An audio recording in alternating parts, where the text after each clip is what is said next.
Baik, perkenalkan nama saya Ayu Nender Masen Badina, biasa dipanggil Ayu. Di sini saya akan menjelaskan terkait perumusan strategi bisnis PT Harta Jaya Karya Tbk atau biasa dipanggil Meja, berbasis analisis strategi, penyelesaian strategi, bisnis model kanvas, dan balance scorecard.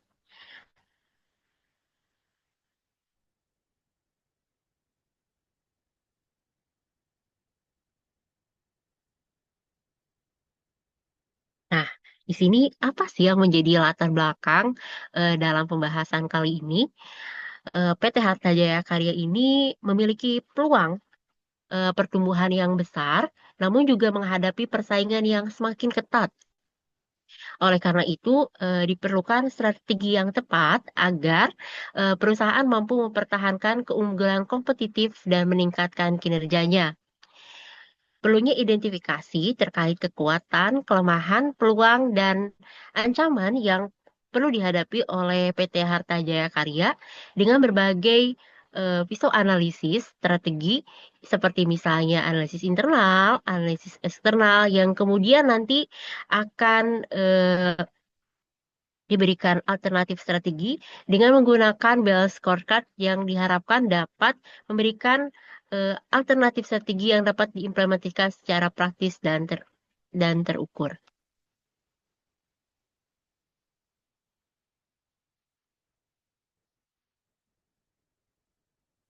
Kemudian terkait rumusan masalahnya, dalam hal ini penelitian ini terdiri dari beberapa rumusan berfokus pada bagaimana sih pada analisis kondisi eksternal, kemudian juga bagaimana pada kondisi internal perusahaannya juga, posisi strategis, pemilihan strategi terbaik, dan penerjemahan strategi ke dalam balance scorecard.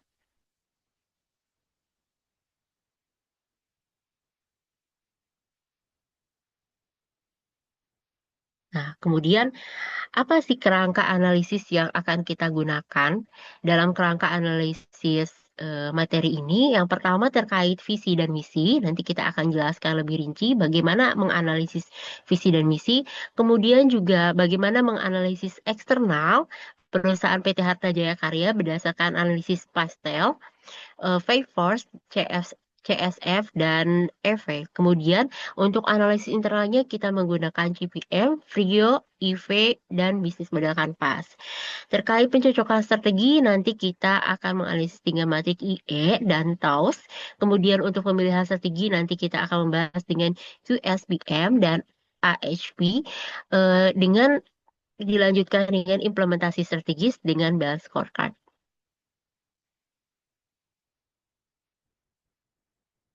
Nah, kemudian metodologi penelitian. Metode penelitiannya ini menggunakan metode penelitian deskriptif kualitatif yang didukung analisis kuantitatif melalui wawancara, studi dokumentasi, literatur, dan penilaian berbagai matriks strategi.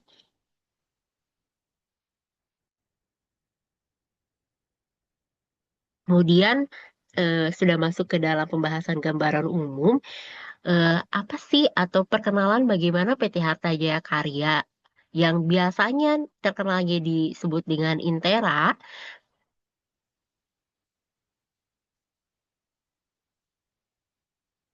Intera ini apa namanya itu mulai berada di muncul sejak tahun 2012 telah mendapatkan kepercayaan sebagai vendor untuk berbagai instansi pemerintah dan perusahaan swasta. Sebagai perusahaan terbuka, PT Jaya Karya juga mencantumkan namanya sebagai meja di Bursa Efek Indonesia.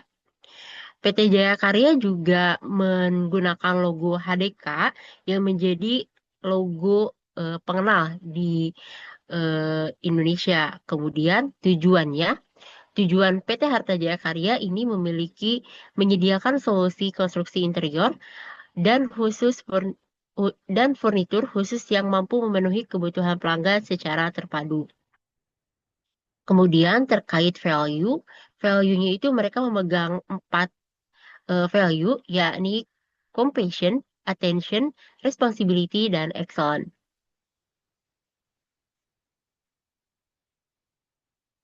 Nah, di sini akan dijelaskan juga terkait gambaran umumnya.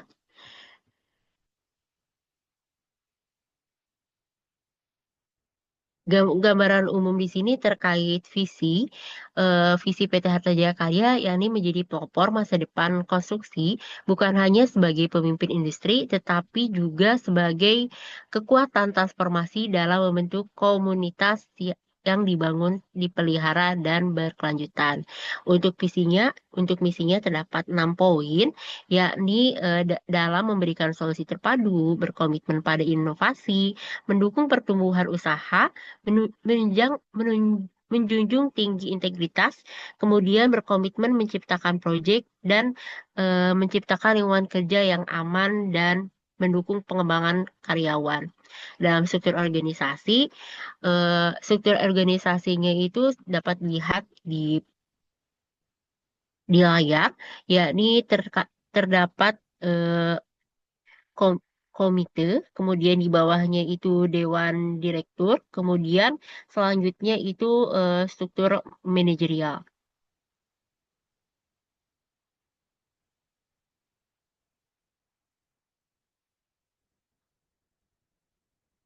Berdasarkan analisis visi dan misi, yang pertama yakni terkait analisis misi, kita akan menilai berdasarkan orientasi jangka pendek, kesesuaian dengan bisnis, kejelasan operasional, dan diferensiasi.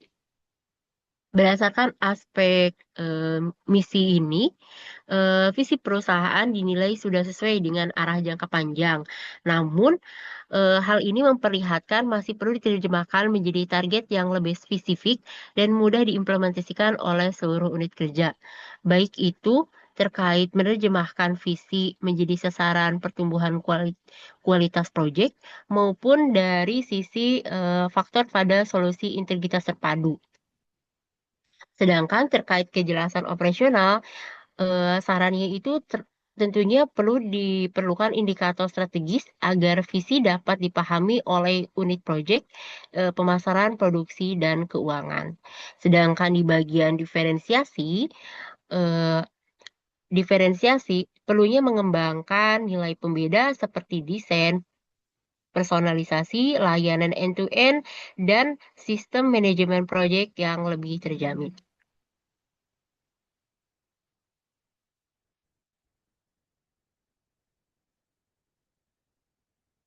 Kemudian, di analisis misi ini, kami juga meneliti berdasarkan teorinya David and David, yakni misi yang baik itu mengandung beberapa komponen, yakni seperti customer, product service, market, teknologi, survival, growth, profitability, filosofi, konsep, keunggulan, kompetitif, public image, dan employee.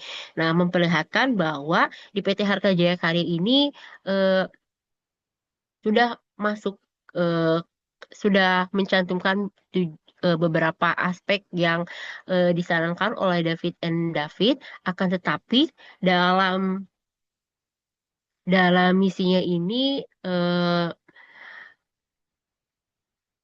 apa namanya tuh perlunya eh, perlu pentingnya terkait eh, penghususan pelanggan, kemudian produk yang lebih spesifik, teknologi, pertumbuhan, dan SDM yang lebih tercakup. Sehingga dalam misi ini, catatan perbaikannya mungkin perlu lebih detail terkait sasaran, apakah pemerintah atau korporasi, pendidikan, fasilitas publik, atau komersial. Sedangkan berdasarkan teknologinya, perlunya lebih terukur seperti penggunaan software, desain, digital project monitoring, efisiensi material, dan pemeliharaan material yang ramah lingkungan. Kemudian perlu juga dalam survivor goal, perlu juga ukuran pertumbuhan pendapatan, margin project, perputaran piutang, dan tingkat project berulang di pelanggan lama. Dalam sisi filosofi dan publish image, perlunya program kolaborasi UMKM yang lebih terukur, termasuk kriteria mitra, kualitas pemasok, dan pengawasan mutu. Sedangkan di dalam keunggulan kompetitif, perlunya dikaitkan dengan standar desain, aksesibilitas, keselamatan, dampak lingkungan, agar tidak hanya bersifat normatif. Nah, terkait employ, perlu juga adanya pelatihan, sertifikasi keselamatan kerja, dan evaluasi kompetensi yang lebih konsisten.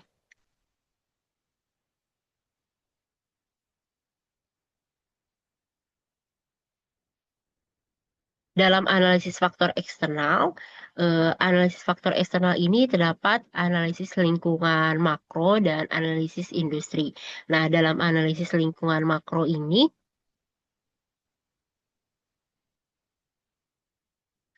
bagaimana mengidentifikasi peluang dan ancaman, eh, peluang dan ancaman dan lingkungan bisnis yang mempengaruhi perusahaan. Di sini dalam analisis pastel seperti diketahui, kalau analisis pastel itu menggunakan politikal, ekonomi, sosial, teknologi, environment, dan legal. Dalam hal ini, kalau dari sisi politika, eh, meja ini memiliki peluang, yakni peluangnya itu pada sektor pemerintahan dan fasilitas publik yang dimana pasti membutuhkan jasa interior, furnitur, dan renovasi yang perlu perbaikan di setiap tahunnya. Tapi meskipun hal ini peluang, ternyata menimbulkan ancaman juga.